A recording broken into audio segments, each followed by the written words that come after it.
الله أكبر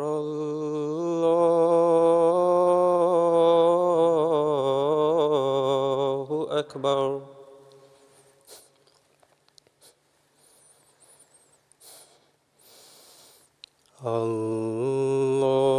الله أكبر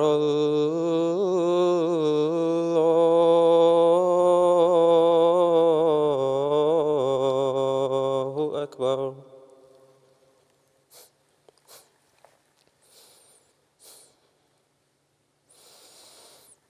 أشهد أن لا إله إلا الله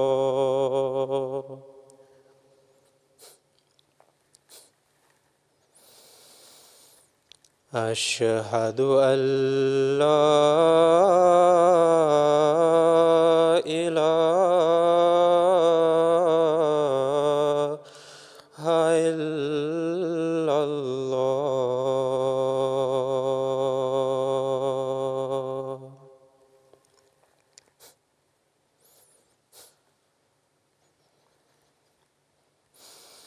أشهد أن محمدًا رسول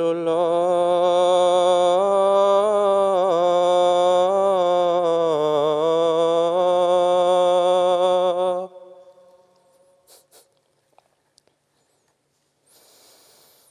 أشهد أن محمدًا رسول الله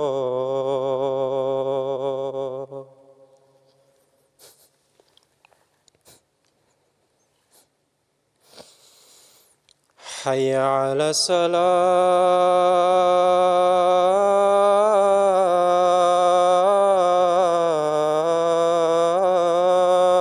الصلاة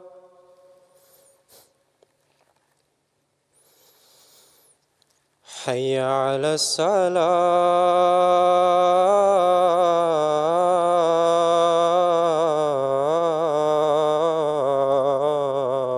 الصلاة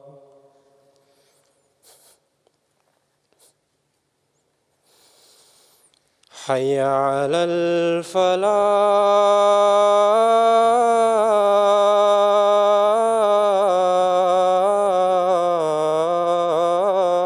الفلاح حي على الفلاح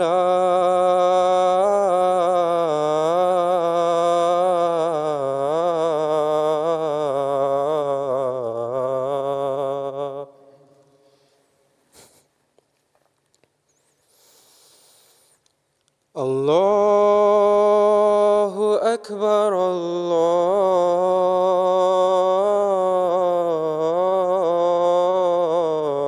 الله أكبر لا إله إلا الله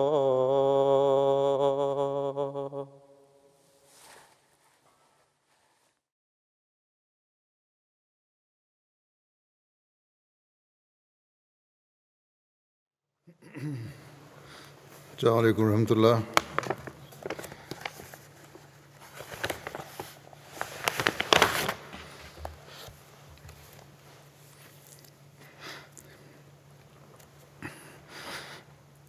أشهد أن لا إله إلا الله وحده لا شريك له وأشهد أن محمدًا عبده ورسوله أما بعد فأعوذ بالله من الشيطان الرجيم بسم الله الرحمن الرحيم الحمد لله رب العالمين الرحمن الرحيم مالك يوم الدين إياك نعبد وإياك نستعين اهدنا الصراط المستقيم صراط الذين أنعمت عليهم غير المغضوب عليهم ولا الضالين.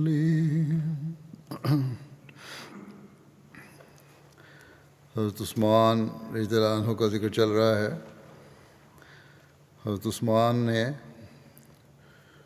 جو آخری حج کیا کچھ عرصہ پہلے، 1 سال پہلے تقریباً، وفات سے اپنے، یا جو فتنہ زوروں پر ہوا تھا اس سے، بہرحال جو آخری حج تھا ان کا، اس وقت فتنہ پردازوں نے سر اٹھانا شروع کر دیا تھا، اور حضرت امیر معاویہ نے اس کو بڑی شدت سے محسوس کیا تھا. حج سے واپسی پر حضرت مسلم موعود فرماتے ہیں کہ حج سے واپسی پر حضرت معاویہ بھی حضرت عثمان کے ساتھ مدینہ آئے. کچھ دن ٹھہر کر آپ واپس جانے لگے تو آپ نے حضرت عثمان سے علیحدہ مل کر درخواست کی کہ فتنہ بڑھتا ہوا معلوم ہوتا ہے، اگر اجازت ہو تو میں اس کے متعلق کچھ عرض کروں. حضرت عثمان نے فرمایا کہو. اس پر انہوں نے کہا کہ اول میرا مشورہ یہ ہے کہ آپ میرے ساتھ شام چلیں، کیونکہ شام میں ہر طرح سے امن ہے اور کسی قسم کا فساد نہیں. ایسا نہ ہو کہ یکدم کسی قسم کا فساد اٹھے اور اس وقت کوئی انتظام نہ ہو سکے.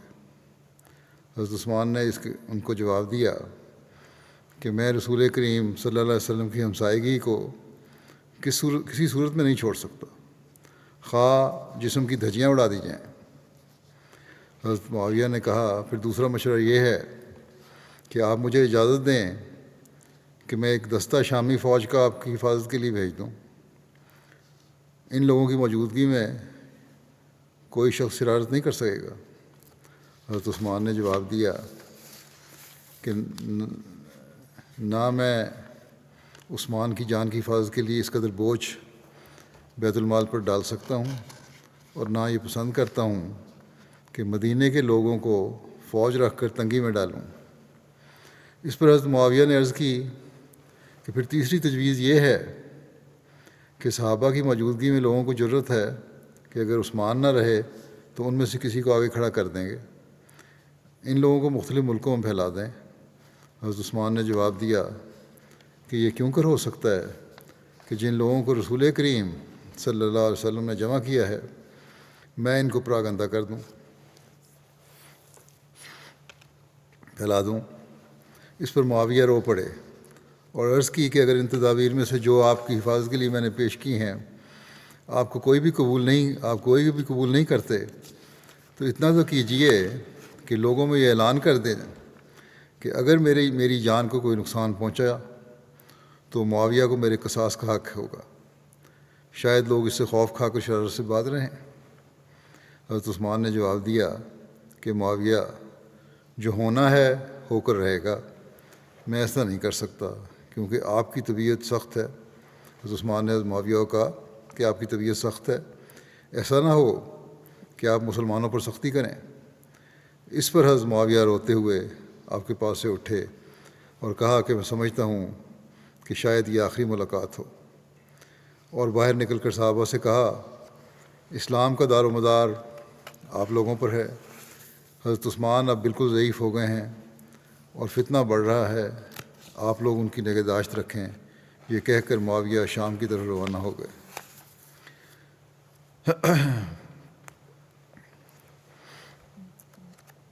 حضرت عثمان کا جو مضبوط عزم و ہمت تھا اس کے بارے میں بیان ہے، مجاہد نے بیان کیا کہ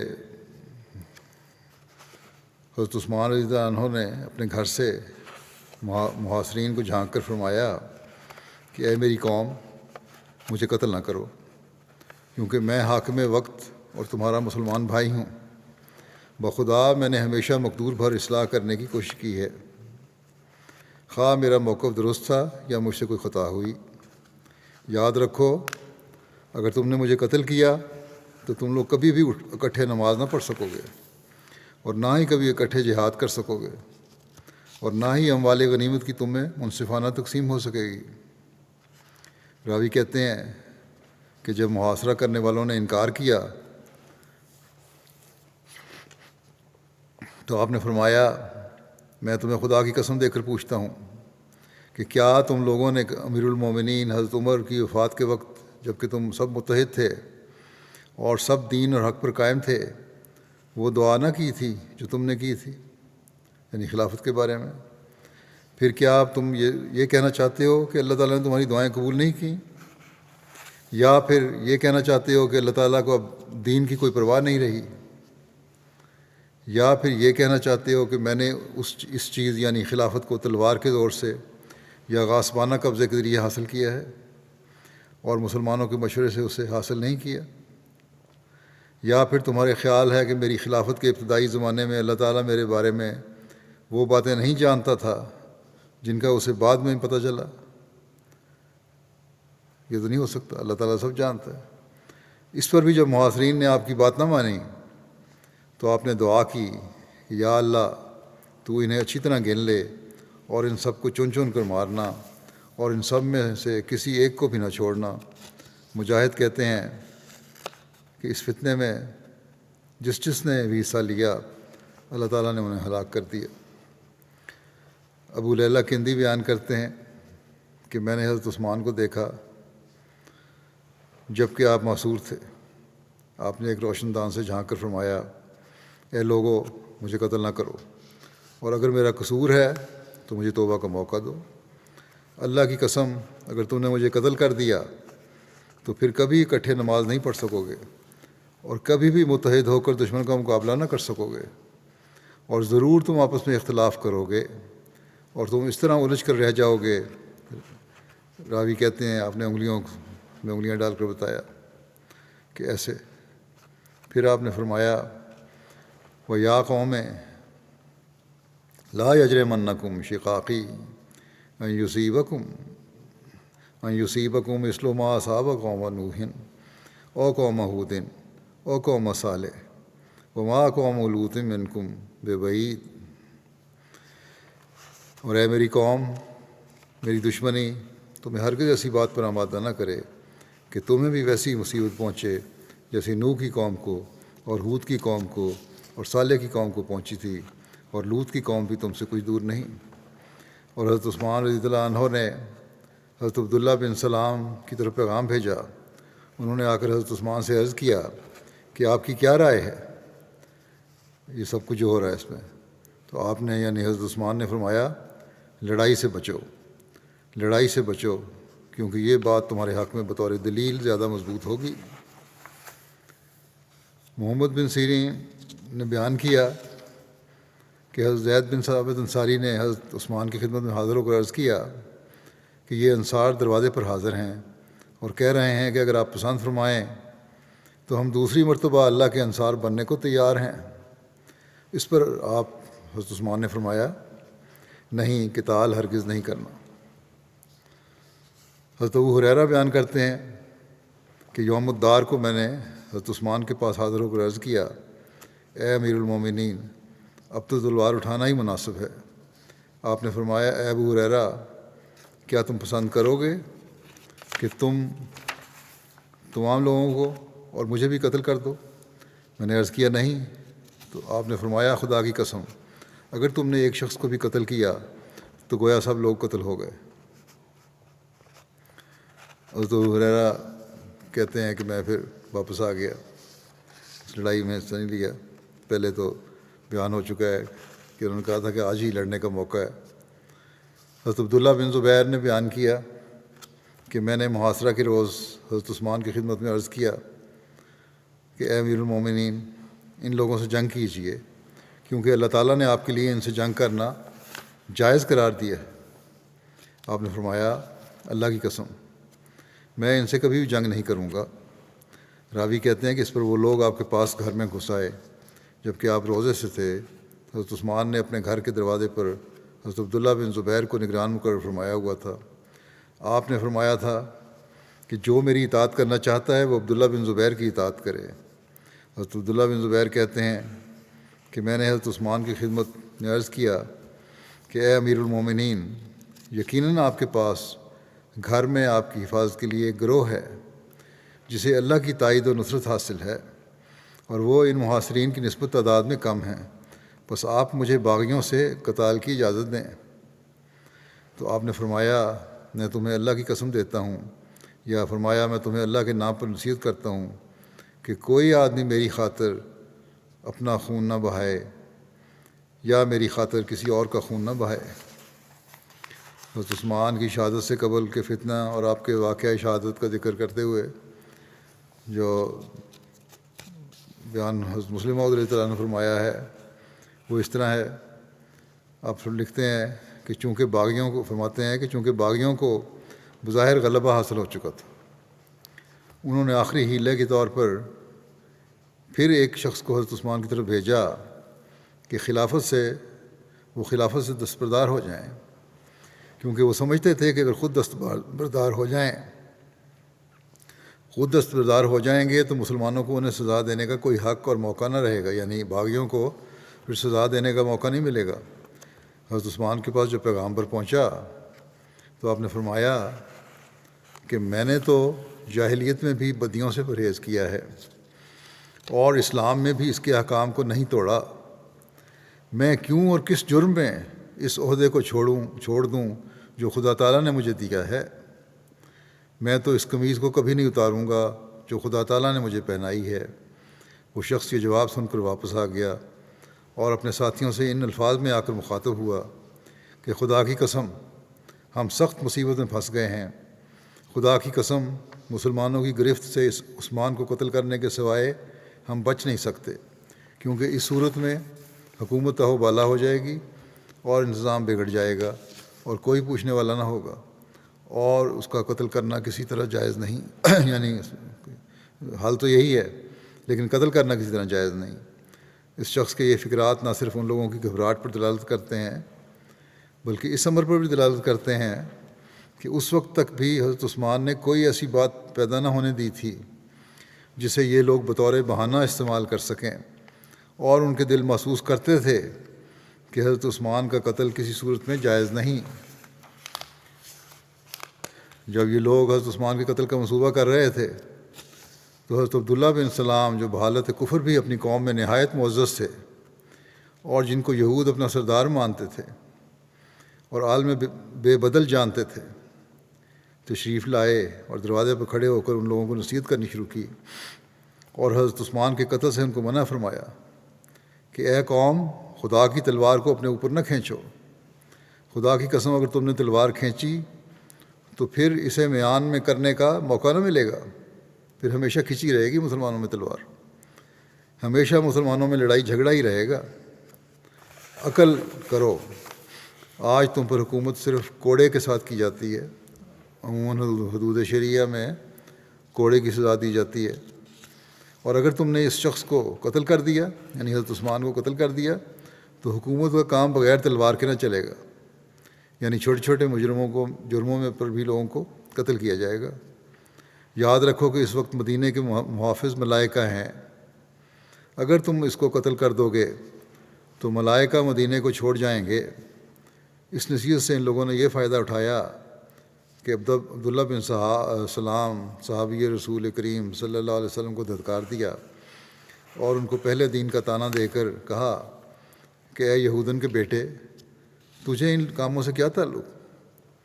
افسوس کہ ان لوگوں کو یہ تو یاد رہا کہ عبداللہ بن سلام یہودن کے بیٹے تھے، لیکن یہ بھول گیا کہ آپ رسول کریم صلی اللہ علیہ وسلم کے ہاتھ پر ایمان لائے اور رسول کریم صلی اللہ علیہ وسلم نے آپ کے ایمان لانے پر نہایت خوشی کا اظہار کیا اور رسول کریم صلی اللہ علیہ وسلم کے ساتھ ہر ایک مصیبت اور دکھ میں آپ شریک ہوئے، اور اسی طرح یہ بھی بھول گیا کہ ان کا لیڈر ان کو ورگلانے والا، حضرت علی کو رسول کریم صلی اللہ علیہ وسلم کا وسیع قرار دے کر حضرت عثمان کے مقابلے پر کھڑا کرنے والا عبداللہ بن سبا بھی یہودن کا بیٹا تھا، بلکہ خود یہودی تھا اور صرف ظاہر میں اسلام کا اظہار کر رہا تھا۔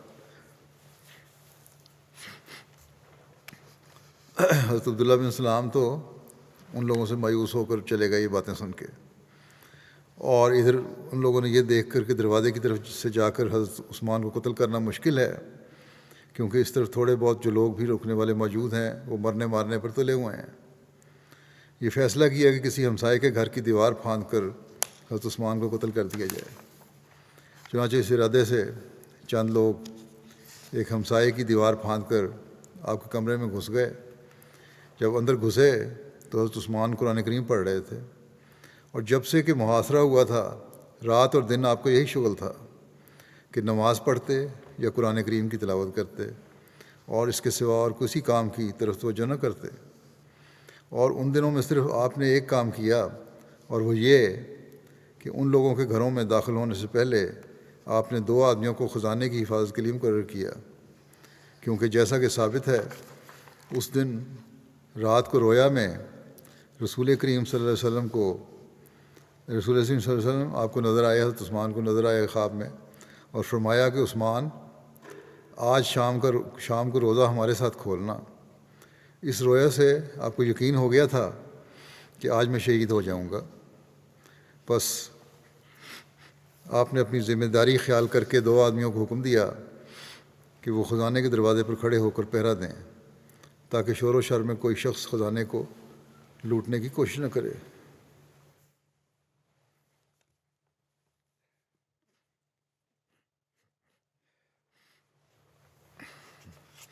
غرض جب یہ لوگ اندر پہنچے تو حضرت عثمان کو قرآن کریم پڑھتے ہوئے پایا۔ ان حملہ آوروں میں محمد بن ابی بکر بھی تھے، اور بوجہ اپنے اقتدار کے جو ان لوگوں پر ان کو حاصل تھا اپنا فرض سمجھتے تھے۔ ان کو خیال تھا نا کہ میں حضرت ابو بکر کا بیٹا ہوں تو مجھے فوقیت حاصل ہے، اپنا فرض سمجھتے تھے کہ ہر ایک کام میں آگے ہوں۔ چنانچہ انہوں نے بڑھ کر حضرت عثمان کی داڑھی پکڑ لی اور زور سے جھٹکا دیا۔ حضرت عثمان نے ان کے اس فعل پر صرف اس قدر فرمایا کہ اے میرے بھائی کے بیٹے، اگر تیرا باپ یعنی حضرت ابو بکر اس وقت ہوتا تو کبھی ایسا نہ کرتا۔ تجھے کیا ہوا؟ تو خدا کے لیے مجھ پر ناراض ہے؟ کیا اس کے سوا تجھے مجھ پر کوئی غصہ ہے؟ کیا اس کے سوا تجھ پر مجھے کوئی غصہ ہے کہ تجھ سے میں نے خدا کے حقوق ادا کروائے ہیں؟ یہی کہتا ہوں نا میں، خدا کے حقوق ادا کرو۔ اس پر محمد بن ابی بکر شرمندہ ہو کر واپس لوٹ گئے، لیکن دوسرے شخص وہیں رہے، اور چونکہ اس رات بصرے کے لشکر کی مدینے میں داخل ہونے کی یقینی خبر آ چکی تھی، اور یہ موقع ان لوگوں کے لیے آخری موقع تھا، ان لوگوں نے فیصلہ کر لیا کہ بغیر اپنا کام کیے واپس نہ لوٹیں گے۔ اور ان میں سے ایک شخص آگے بڑھا اور ایک لوہے کی سیخ حضرت عثمان کے سر پر ماری، اور پھر حضرت عثمان کے سامنے جو قرآن کریم دھرا ہوا تھا اس کو لات مار کر پھینک دیا۔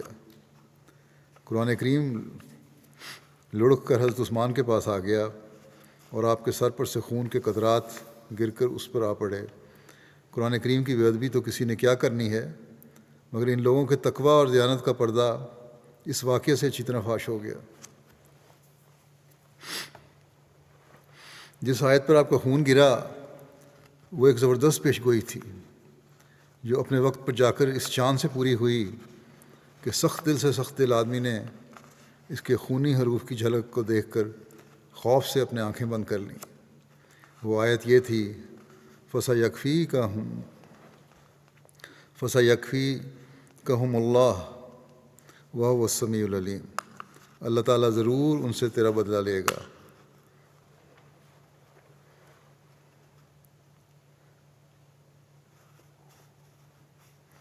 اور وہ بہت سننے والا اور جاننے والا ہے۔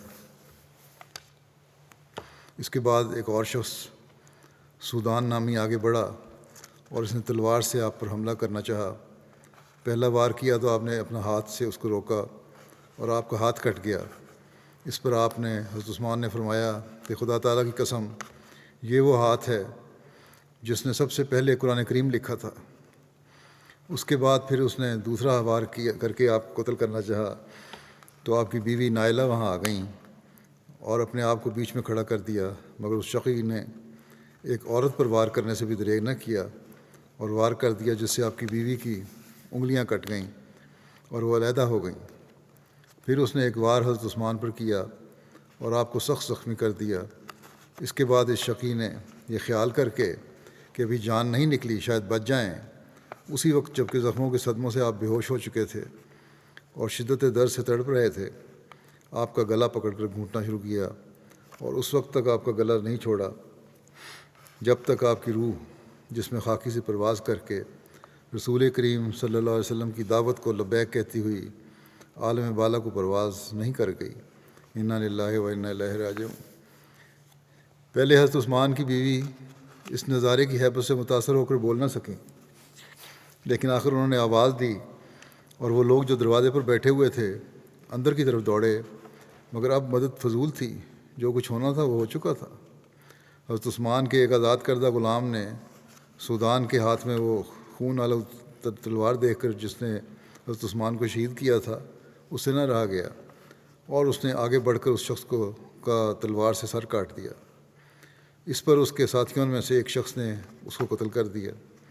اب اسلامی حکومت کا تخت خلیفہ سے خالی ہو گیا۔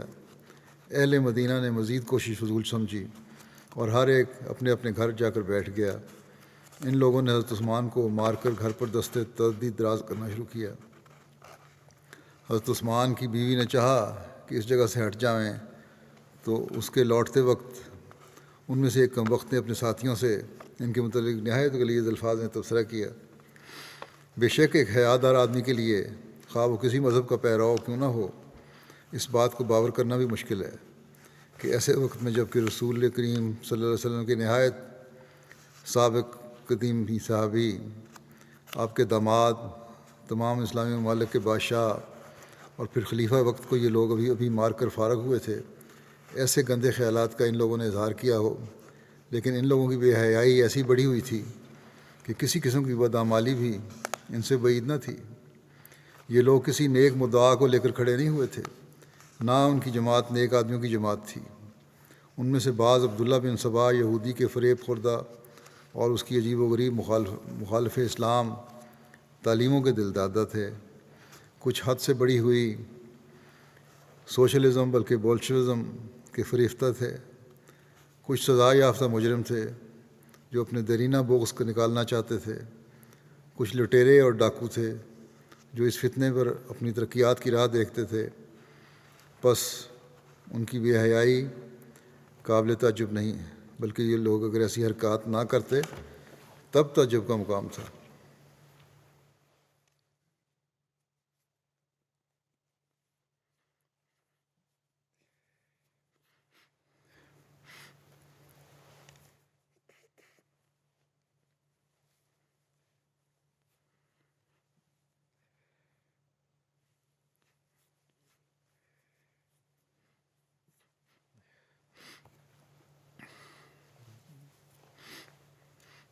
جب یہ لوگ لوٹ مار کر رہے تھے، ایک اور آزاد کردہ غلام نے حضرت عثمان کے گھر والوں کو چیخ و پکار سن کر غلام سے حضرت عثمان کے گھر والوں کی چیخ و پکار سن کر نہ رہا گیا اور اس نے حملہ کر کے اس شخص کو قتل کر دیا جس نے پہلے غلام کو مارا تھا۔ اس پر ان لوگوں نے اسے بھی قتل کر دیا اور عورتوں کے جسم پر سے بھی زیور اتار لیے اور ہنسی ٹھٹھا کرتے ہوئے گھر سے نکل گئے۔ حضرت مسلم موعود مزید ان قاتلین کی بد تہذیبی کا ذکر کرتے ہوئے ایک جگہ فرماتے ہیں کہ خود انہوں نے کیا کیا، حضرت عثمان کو شہید کیا، اور جب خون میں تڑپ رہے تھے تو قاتل ان کی بیوی حضرت عثمان کی بیوی کے متعلق بےہودہ بکواس کر رہے تھے، جسم کے بارے میں تبصرے کر رہے تھے۔ پھر اس سے بھی بدتر انہوں نے کام کیا، یعنی حضرت عثمان کی بیوی سے نہیں بلکہ اس سے بھی آگے بڑھے اور مسلمہ لکھتے ہیں کہ حضرت عائشہ پر بھی کے متعلق باتیں کیں. حضرت مسلم موعود فرماتے ہیں کہ یہ باتیں سن کے میں یہ کہتا ہوں کہ مجھے خدا تعالیٰ نے بہت بڑا مرتبہ دیا ہے اور میں اس پر فخر کرتا ہوں، لیکن میرا دل چاہتا ہے کہ کاش میں اس وقت ہوتا اور اب نہ ہوتا، تو میں ان لوگوں کے ٹکڑے ٹکڑے کر دیتا. ان لوگوں کی انتہا کیا تھی؟ فرماتے ہیں یہ حضرت عائشہ کے بارے جیسا کہ میں نے کہا کہ انہوں نے حضرت عائشہ رضی اللہ عنہا کو بے پرد کیا اور دیکھ کر کہا تھا کہ یہ تو نوجوان ہے. حضرت عائشہ پر بھی تبصرے سے باز نہیں آئے. حضرت مسلم موعود فرماتے ہیں کہ حضرت عثمان کے ساتھ جو واقعات پیش آئے ان سے بھی یہی معلوم ہوتا ہے کہ وہ ان باتوں سے کبھی خائف نہیں ہوئے. یعنی حضرت عثمان اس بات سے کبھی خائف نہیں ہوئے کہ مجھ سے کیا سلوک ہوگا. تاریخ سے ثابت ہے کہ جب باغیوں نے مدینے پر قبضہ کر لیا تو وہ نماز سے پہلے تمام مسجد میں پھیل جاتے اور اہل مدینہ کو ایک دوسرے سے جدا جدا رکھتے تا وہ اکٹھے ہو کر ان کا مقابلہ نہ کر سکیں. مگر باوجود اس شورش اور فتنہ انگیزی اور فساد کے حضرت عثمان نماز پڑھنے کے لیے اکیلے مسجد میں تشریف لاتے اور ذرا بھی خوف محسوس نہ کرتے، اور اس وقت تک برابر آتے رہے جب تک لوگوں نے آپ کو منع نہ کر دیا. جب فتنہ بہت بڑھ گیا اور حضرت عثمان کے گھر پر مفسدوں نے حملہ کر دیا تو بجائے اس کے کہ آپ صحابہ کا اپنے مکان کے ارد گرد پہرا لگواتے، آپ نے انہیں قسم دے کر کہا کہ وہ آپ کی حفاظت کر کے اپنی جانوں کو خطرے میں نہ ڈالیں اور آپ اپنے گھروں کو چلے جائیں. کیا شہادت سے ڈرنے والا آدمی بھی ایسا ہی کیا کرتا ہے؟ اور وہ لوگوں سے کہا کرتا ہے کہ میری فکر نہ کرو بلکہ اپنے اپنے گھروں کو چلے جاؤ. ثابت ہے کہ حضرت عثمان کو شہادت سے کوئی خوف نہیں تھا. پھر اس بات کا کہ حضرت عثمان رضی اللہ عنہ ان واقعات سے کچھ بھی خائف نہیں تھے ایک اور زبردست ثبوت یہ ہے، جیسا کہ خطبے کے شروع میں بیان ہوا تھا، کہ اس فتنے کے دوران میں ایک دفعہ حضرت معاویہ حج کے لیے آئے. جب وہ شام کو واپس جانے لگے تو مدینے میں وہ حضرت عثمان رضی اللہ عنہ سے ملے اور عرض کیا کہ آپ میرے ساتھ شام چلیں، وہاں آپ ان فتنوں سے محفوظ رہیں گے.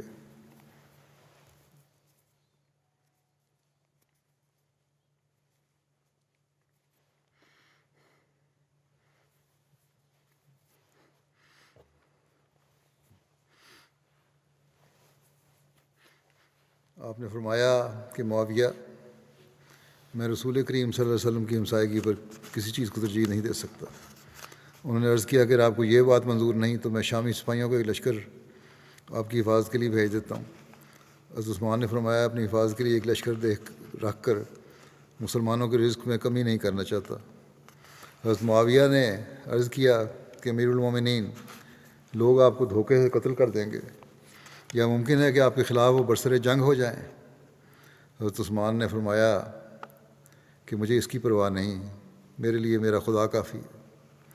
آخر انہوں نے کہا اگر آپ اور کچھ منظور نہیں کرتے تو اتنا کریں کہ شرارتی لوگوں کو بعض اکابر صحابہ کے متعلق گھمنڈ ہے اور وہ خیال کرتے ہیں کہ آپ کے بعد وہ کام سنبھال لیں گے، چنانچہ وہ ان کا نام لے کر لوگوں کو دھوکہ دیتے ہیں. آپ ان سب کو مدینے سے رخصت کر دیں اور بیرونی ملکوں میں پھیلا دیں. اس سے شریروں کے ارادے پست ہو جائیں گے اور وہ خیال کریں گے کہ آپ سے تعارض کر کے انہوں نے کیا لینا ہے، جبکہ مدینے میں کوئی اور کام کو سنبھالنے والا ہی نہیں ہے. مگر حضرت عثمان نے یہ بات بھی نہ مانی، پہلے ذکر ہو چکا ہے، اور کہا یہ کس طرح ہو سکتا ہے کہ جن لوگوں کو رسول کریم صلی اللہ علیہ وسلم نے جمع کیا ہے میں انہیں جلا وطن کر دوں. حضرت معاویہ نے یہ سن کر رو پڑے اور انہوں نے عرض کیا کہ اگر آپ اور کچھ نہیں کرتے تو اتنا ہی اعلان کر دیں کہ میرے خون کا بدلہ معاویہ لے گا. آپ نے فرمایا معاویہ تمہاری طبیعت تیز ہے، میں ڈرتا ہوں کہ مسلمانوں پر تم کہیں سختی نہ کرو، اس لیے میں یہ اعلان بھی نہیں کر سکتا. اب کہنے کو تو یہ کہا جاتا ہے کہ حضرت عثمان دل کے کمزور تھے، مگر تم خود ہی بتاؤ کہ اس قسم کی جرت کتنے لوگ دکھا سکتے ہیں، اور کیا ان واقعات کے ہوتے ہوئے کہا جا سکتا ہے کہ ان کے دل میں کچھ بھی خوف تھا؟ یعنی حضرت عثمان کے دل میں کوئی خوف تھا؟ اگر خوف ہوتا تو وہ کہتے کہ تم اپنی فوج کا ایک دستہ میری حفاظت کے لیے بھجوا دو، انہیں تنخواہ میں دلا دوں گا، اور خوف ہوتا تو آپ اعلان کر دیتے اگر مجھ پر کسی نے ہاتھ اٹھایا تو سن لے کہ میرا بدلہ معاویہ لے گا، مگر آپ نے سوائے اس کے کوئی جواب نہ دیا کہ معاویہ تمہاری طبیعت تیز ہے، میں ڈرتا ہوں کہ اگر میں نے تم کو یہ اختیار دیا تو تم مسلمانوں پر سختی کرو گے۔ پھر جب آخر میں دشمنوں نے دیوار پھاند کر آپ پر حملہ کیا تو بغیر کسی ڈر اور خوف کے اظہار کے آپ قرآن کریم کی تلاوت کرتے رہے، یہاں تک کہ حضرت ابوبکر کا ایک بیٹا، اللہ تعالیٰ اس پر رحم کرے، آگے بڑھا اور اس نے حضرت عثمان رضی اللہ عنہ کی داڑھی پکڑ کر اسے زور سے جھٹکا دیا۔ حضرت عثمان نے اس کی طرف آنکھ اٹھائی اور فرمایا، میرے بھائی کے بیٹے، اگر تیرا باپ اس وقت ہوتا تو کبھی ایسا نہ کرتا۔ یہ سنتے ہی اس کا سر سے لے کر پیر تک جسم کانپ گیا اور شرمندہ ہو کر واپس لوٹ گیا۔ اس کے بعد ایک اور شخص آگے بڑھا اور اس نے ایک لوہے کی سیخ، جیسا کہ بیان ہو چکا ہے، عثمان کے سر پہ ماری، اور آگے سامنے قرآن جو پڑا ہوا تھا اس کو پاؤں سے ٹھوکر ماری، الگ پھینک دیا۔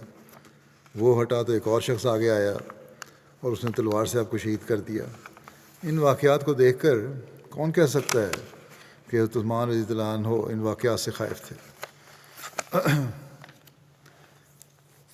حضرت مسیح موعود فرماتے ہیں کہ حضرت مسیح موعود علیہ السلام آئے اور اسی رنگ میں آئے جس رنگ میں حضرت نوح، حضرت ابراہیم، حضرت داؤد، حضرت سلیمان اور دوسرے انبیاء مبعوث ہوئے تھے، اور آپ کے بعد بھی اسی رنگ میں سلسلہ خلافت شروع ہوا جس طرح پہلے انبیاء کے بعد خلافت کا سلسلہ قائم ہوا۔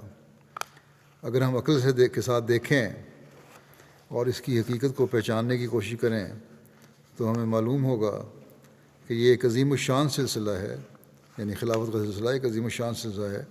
بلکہ میں کہتا ہوں کہ اگر 10,000 نسلیں بھی اس کے قیام کے لیے قربان کر دی جائیں تو کوئی حیثیت نہیں رکھتی۔ میں دوسروں کے متعلق تو نہیں جانتا، مگر کم از کم اپنے متعلق جانتا ہوں کہ رسول کریم صلی اللہ علیہ وسلم کے زمانے کی تاریخ پڑھنے کے بعد جب میں حضرت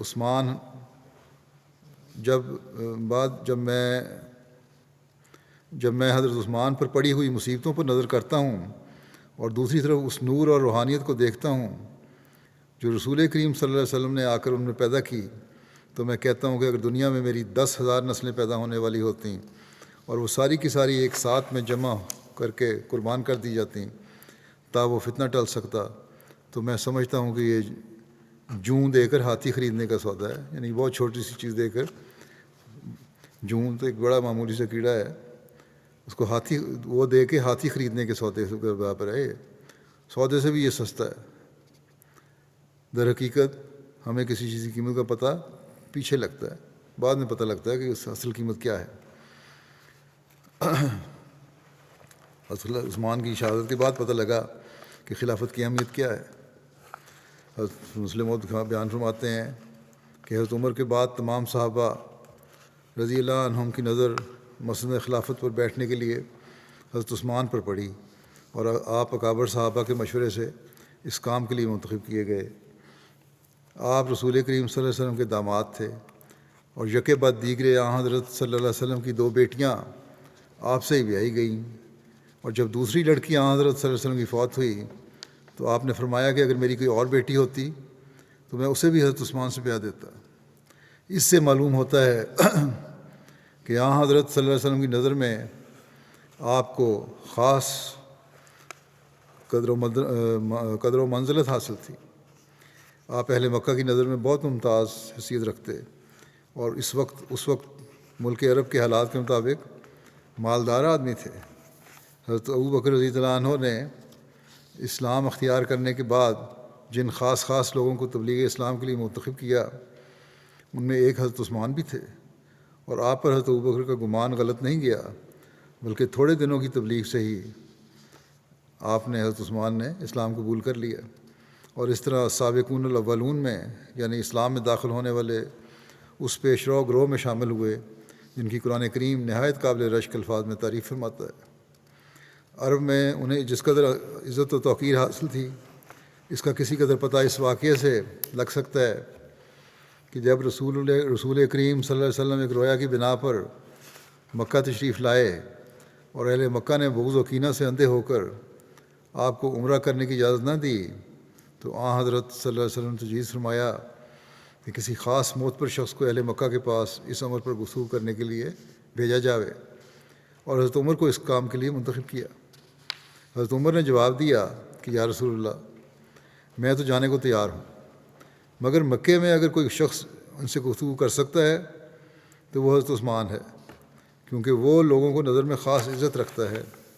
بس اگر کوئی دوسرا شخص گیا تو اس پر کامیابی کی اتنی امید نہیں ہو سکتی جتنی کہ حضرت عثمان رضی اللہ عنہ پر ہے۔ اور آپ کی اس بات کو حضرت رسول کریم صلی اللہ علیہ وسلم نے بھی درست تصور کیا اور انہیں کو اس کام کے لیے بھیجا۔ اس واقعے سے معلوم ہوتا ہے کہ حضرت عثمان رضی اللہ عنہ کفار میں بھی خاص عزت کی نظر سے دیکھے جاتے تھے۔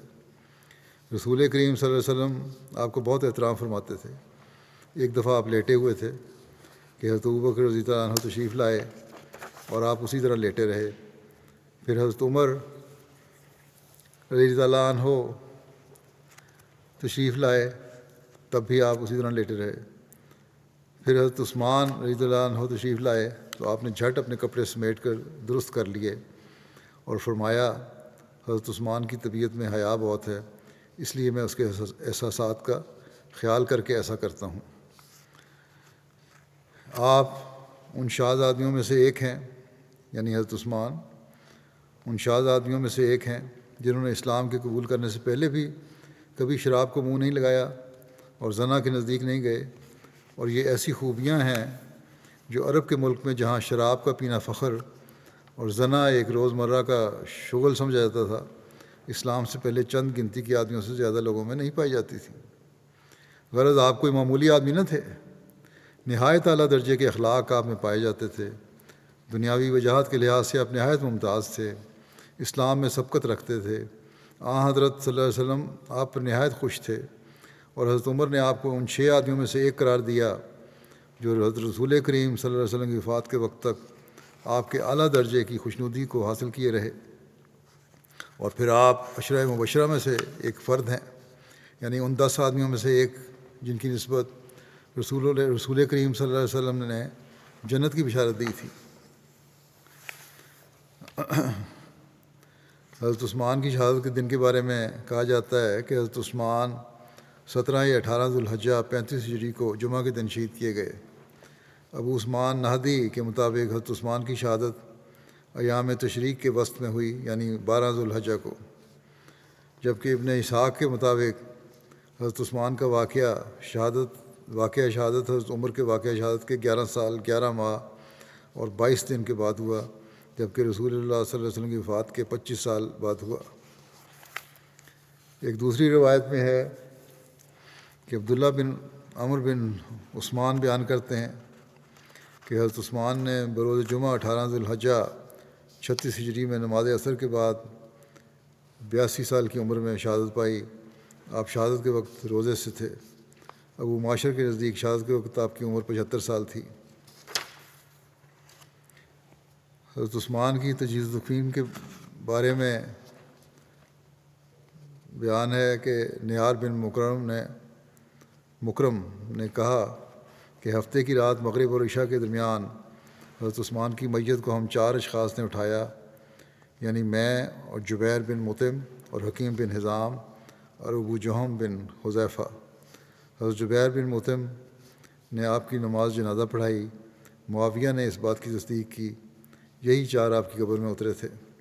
ایک روایت میں ہے کہ حضرت جبیر بن مطعم نے 16 افراد کے ہمراہ حضرت عثمان کی نماز جنازہ پڑھائی۔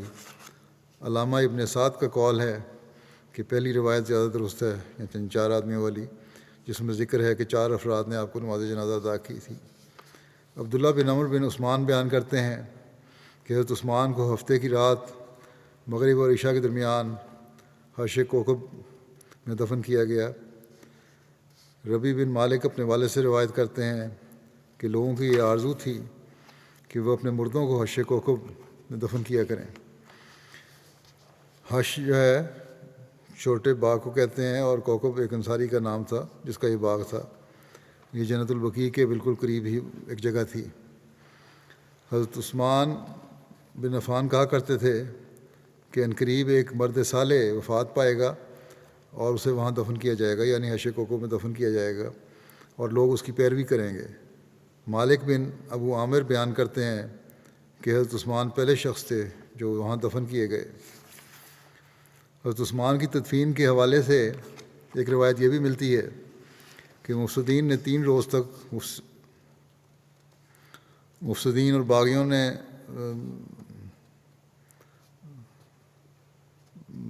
3 روز تک آپ کی تدفین نہیں کی تھی، اور مفسدین نے بھی اور باغیوں نے 3 روز تک آپ کی تدفین نہیں ہونے دی۔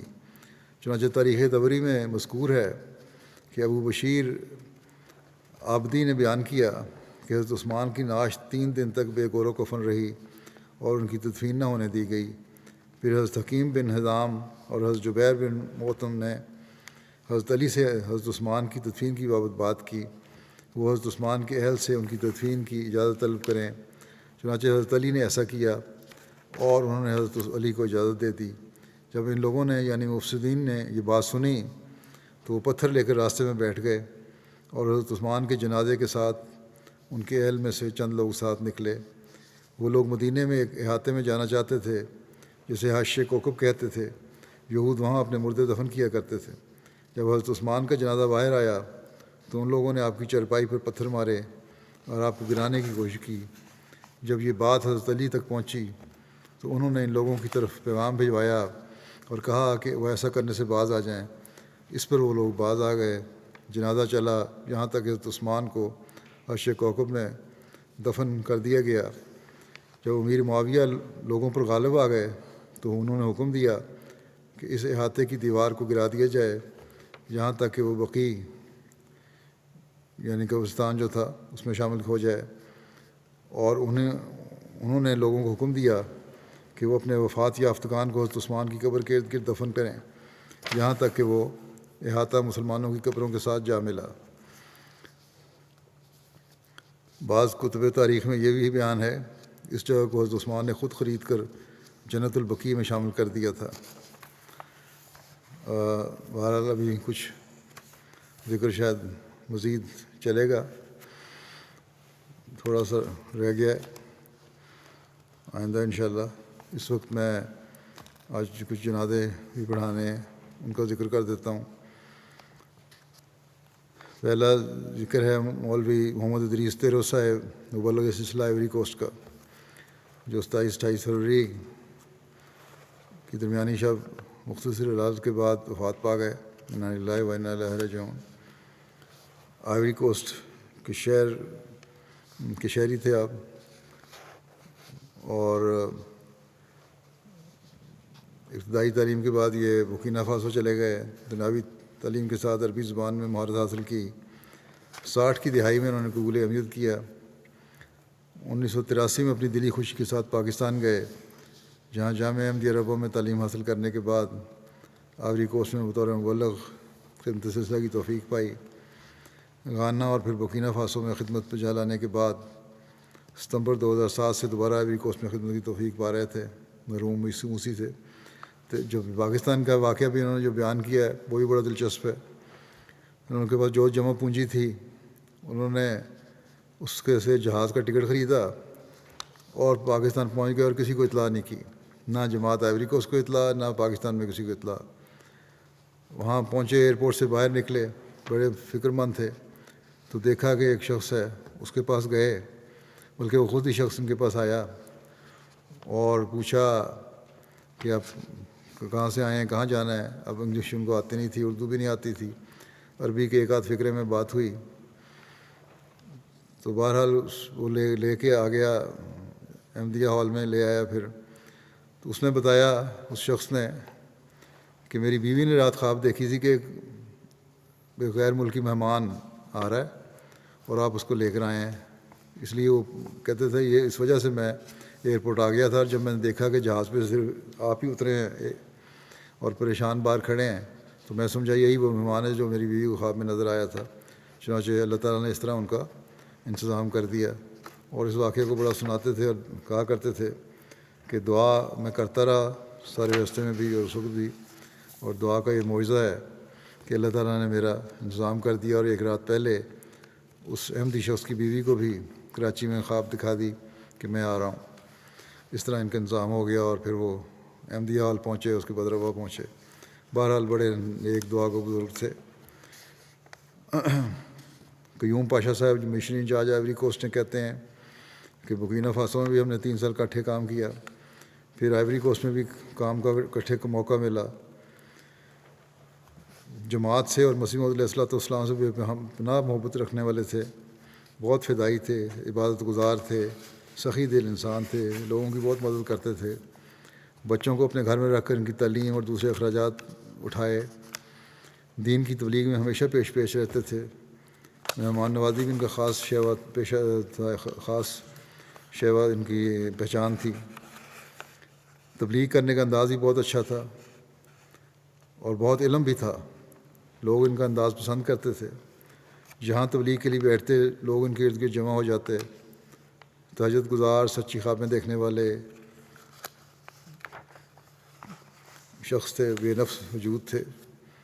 صدیق جالو صاحب مولم آئیوری کوسٹ ہیں، کہتے ہیں مولوی ادریس تیرو صاحب جماعت اور خلافت کے دیوانے تھے، جو ہر وقت جماعت کی خاطر ہر قربانی کے لیے تیار رہتے تھے.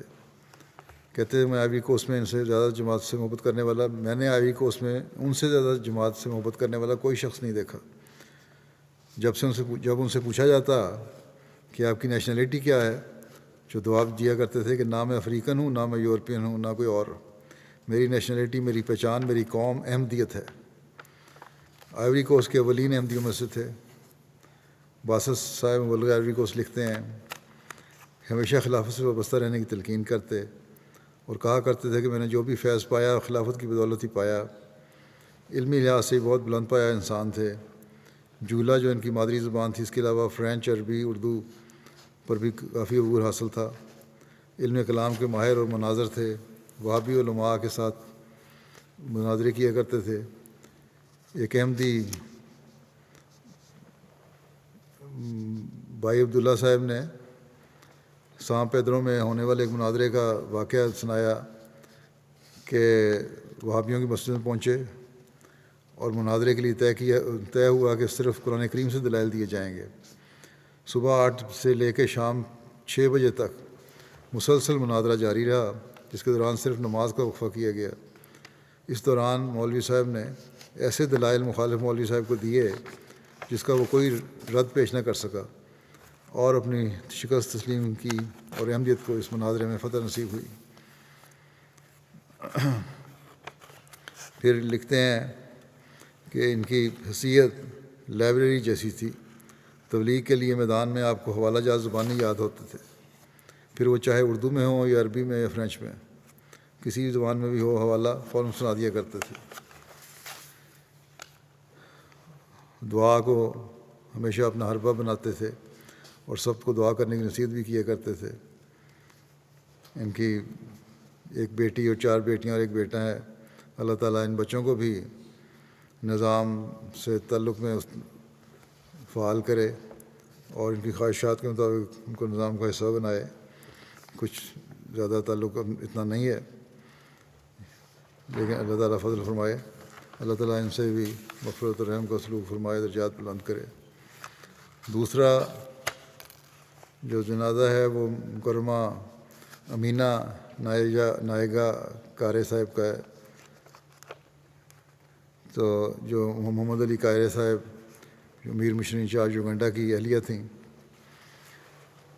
20 فروری کو وفات پا گئیں. انا للہ و انا الیہ راجعون. ایک عاجز، تعلیم یافتہ اور بہادر خاتون تھیں. اپنے خاوند قاری صاحب نے بتایا کہ میرے کامیاب مربی ہونے کی ایک خاص وجہ میری اہلیہ ہیں. یوگنڈن ہیں لیکن بہت اخلاص اور وفا رکھنے والی. کہتے ہیں جب ہماری شادی ہوئی تو ان کی عمر 19 سال تھی. آپ کو قرآن کریم پڑھنا نہیں آتا تھا، مگر چونکہ آپ کو اس کے لیے جوش اور لگن تھی، اس لیے آپ نے قرآن کریم پڑھنا سیکھ لیا اور اس کے مطالب پر غور کرنے کی کوشش کرتی تھی. مختلف حیثیتوں سے جماعت کی خدمت کرنے کی ان کو توفیق ملی. 2005 میں ان کو صدر لجنہ مقرر کیا گیا اور تبلیغ کا ان کو بڑا شوق تھا. ایک دو مرتبہ ان کو جیل بھی ہوئی کسی غلط قسم کے جرم میں. مطلب ان کی غلطی نہیں تھی، ظالمانہ طور پر ان کو جیل بھی جانا پڑا. تربیت کے معاملے میں ایک نمونہ تھیں.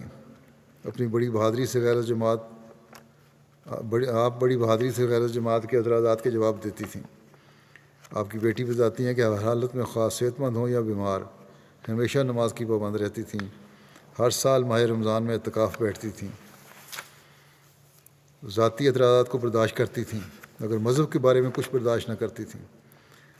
آپ کو پولیٹیکل فورم پر مختلف لیولز پر بھی کام کرنے کی توفیق ملی.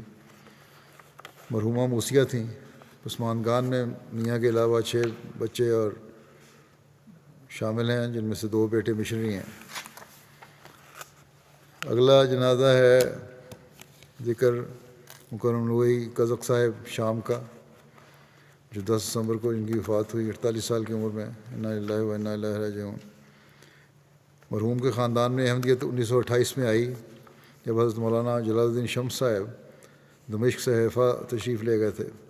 حیفا کے پہلے احمدی مکرم راشد بکیر بستی صاحب کی تبلیغ سے مرحوم کے پردادا علی صالح کزک صاحب اور ان کے بھائی محمد کزک صاحب، والد طاہا کزک صاحب سابق صدر جماعت اردن نے ماں فیملی بیعت کی. بعد میں اسرائیل کے قیام پر ان کا خاندان دمشق ہجرت کر گیا. مرحوم بہت مخلص احمدی تھے، صوم و صلات کے پابند، چندوں میں باقاعدہ، خلافت سے محبت کرنے والے، جماعتی خدمت میں پیش رہنے والے، باوجود غربت کے دوسروں کی مالی مدد کرنے والے تھے اور ہمدرد اور نیک انسان تھے. مرحوم نے 2 بیویاں اور 3 کم سن بیٹیاں یادگار چھوڑی ہیں. 2 بیٹیاں وقف نو میں شامل ہیں. وسیم محمد صاحب صدر جماعت بیان کرتے ہیں کہ ان کی خدمات میں جو جب بھی کہا جاتا تھا خاص طور پر مریضوں اور زخمیوں کو ہسپتال پہنچانا ہوتا تھا. سیریا کے حالات ایسے تھے، ان حالات میں بے دھڑک ہو کے یہ کام کیا کرتے تھے. اسی طرح مجالس عاملہ کے ممبران کو دوروں پہ لے جانا، کار ان کو لیتی تھی، اس کے ساتھ یہ کام کرتے تھے. جب بھی ہوتا فوراً پہنچ جاتے، بڑی بشاشت سے خدمات پیش کرتے اور دلی جوش سے یہ سارے کام سر انجام دیتے. چندے بڑی پابندی سے ادا کرتے جو آخری سال میں بہت بڑھ گئے تھے. احمدیوں کی مالی مدد بھی کیا کرتے تھے. پھر یہ لکھتے ہیں کہ مرحوم نے اپنی سادگی، کم گوئی، اخلاص اور خدمت خلق اور حسن نیت کی وجہ سے سب پر نیک اثر چھوڑا ہے. مرحوم کی اہلیہ ختیجہ علی صاحبہ کہتی ہیں، میرے میاں اللہ کے فضل سے بہت مخلص احمدی تھے، جماعت سے بہت محبت کرنے والے تھے. لوگوں کی مدد کرنا انہیں بہت اچھا لگتا تھا. گھر کے کاموں میں میرا ہاتھ بٹاتے تھے. اپنی بیٹیوں سے بہت محبت کرتے اور ان کی نیک تربیت کا خیال رکھتے تھے. ان کے ساتھ بیٹھ کر دیر تک جماعت کے بارے میں باتیں کیا کرتے. اللہ کے فضل سے آپ اپنی زندگی کا آخری سال بھی جماعت کی خدمت میں گزارا اور اس بات سے بہت خوش تھے. ان کے خالداد بھائی ہیں اکرم سلمان صاحب کہتے ہیں کہ بیعت سے پہلے ان کے ذریعے سے بیعت کی تھی انہوں نے، ان کے بھائی نے، خالداد بھائی نے. کہتے ہیں ہم بیعت سے پہلے بھی مرحوم کے اعلیٰ اخلاق کے گواہ ہیں. خود ان کے اپنے مالی حالات بہت اچھے نہ تھے، پھر بھی وہ غریب رشتہ داروں کی مدد کیا کرتے تھے. کہتے ہیں جس بات نے مجھے متاثر کیا بہت وہ یہ ہے کہ ایک دفعہ بہت اچھی ملازمت ان کو مل گئی جس سے ان کے سارے قرض اتر گئے. اس کے بعد انہوں نے بجائے مال جمع کرنے کے، یہ کزن کہتے ہیں کہ انہوں نے میری غریب خالاؤں کی ایک بڑی رقم ادا کی اور کہا کرتے تھے کہ جب میری صحت اچھی ہے اور میرے پہ کوئی قرض نہیں تو میں امیر ہوں اور میں ضرورت سے زیادہ مال محتاجوں پر خرچ کرنا چاہتا ہوں اور چاہیے. یہ بات کہتے ہیں میرے لیے بڑی حیرت انگیز تھی کیونکہ میں نے زندگی بھر ایسی قناعت اور مالی قربانی کی ایسی طاقت کسی میں نہیں دیکھی. پھر یہ کہتے ہیں کہ ہم دونوں بھائیوں کی بیعت کے بعد ہماری تعلیم اور تربیت اور خلافت کے ساتھ جوڑنے کے لیے بڑی محنت کی. ہمیں برکات خلافت سے متمتع کے مؤثر واقعات سناتے تھے جس سے ہمارے دلوں میں خلافت کی محبت پیدا ہوئی. ان کے بھائی معتز کزک صاحب جو جامعہ کینیڈا کے استاد ہیں لکھتے ہیں کہ میرے مرحوم بھائی بہت مخلص اور خلافت سے محبت کرنے والے تھے، اگرچہ ہمارے اجداد احمدی تھے، اگر ہمیں احمدیت کا کوئی علم نہ تھا۔ میرے بھائی اپنے دادا خضر قدق صاحب کی نماز جنازہ میں شرکت کے لیے حلب شہر سے دمشق گئے، جہاں ان کی ملاقات احمدی احباب سے ہوئی اور جماعت کے بارے میں تبادلہ خیال ہوا۔ واپس آنے کے بعد میں نے دیکھا کہ وہ سجدوں میں بہت زیادہ رونے لگ گئے ہیں۔ یہ یکایک تبدیلی پر میں بہت حیران ہوا۔ اس کی وجہ پوچھی تو انہوں نے مجھے بھی جماعت کا تعارف کرایا۔ پھر کہتے ہیں میں نے تحقیق کی، پہلے تو نام کے احمدی تھے، پھر باقاعدہ تحقیق کی کہ جماعت کی تعلیم کیا ہے، اور ایک رویا دیکھنے کے بعد بیعت کر لی میں نے دوبارہ۔ میری بیعت بھی میرے بھائی کی نیک تبدیلی کا بہت کردار تھا۔ دوبارہ سے مراد ہے کہ ایک تو پہلے تو خاندانی طور پر رسمی طور پہ احمدی چلتے آ رہے تھے، لیکن عملاً احمدی نہیں تھے، اس لیے بیعت کی دوبارہ سمجھ کے۔ مرحوم کو تبلیغ کا بھی بہت شوق تھا، خلیفہ وقت کے لیے بہت دعائیں کرتے تھے، نظام وصیت میں شامل تھے۔ مرحوم کو اپنی وفات کے قریب ہونے کا احساس ہو گیا تھا، جس کا ذکر انہوں نے وفات سے چند روز قبل اپنی والدہ صاحب اور اپنی بیویوں سے کر دیا تھا۔ اگلا جنازہ جو ہے وہ مکرمہ فرت نسیم صاحبہ روا کا ہے، جو مکرم محمد ابراہیم صاحب حنیف جو ماسٹر سارچوری صاحب کہلاتے تھے، ان کی اہلیہ تھیں۔ 26 دسمبر کو 86 سال کی عمر میں ان کی وفات ہوئی۔ انا للہ و انا الیہ راجعون۔ مرحومہ کے والد حضرت میاں علم دین صاحب اور دادا حضرت میاں قطب الدین صاحب لودھی ننگل ضلع گرداسپور کے تھے، حضرت مسیح علیہ السلام کے صحابہ میں سے شامل تھے۔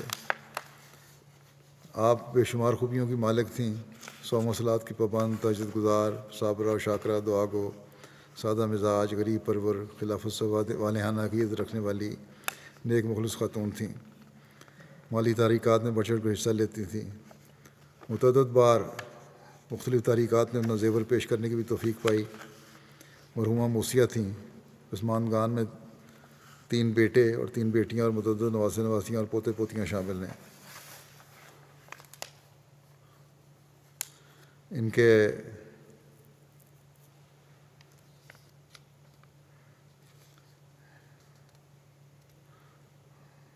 دو نواسے مربی سلسلہ بھی ہیں، ایک بیٹے بھی مربی سلسلہ ہیں۔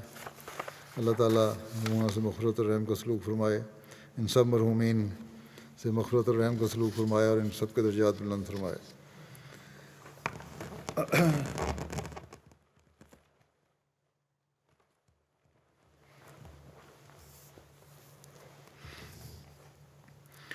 الحمد للہ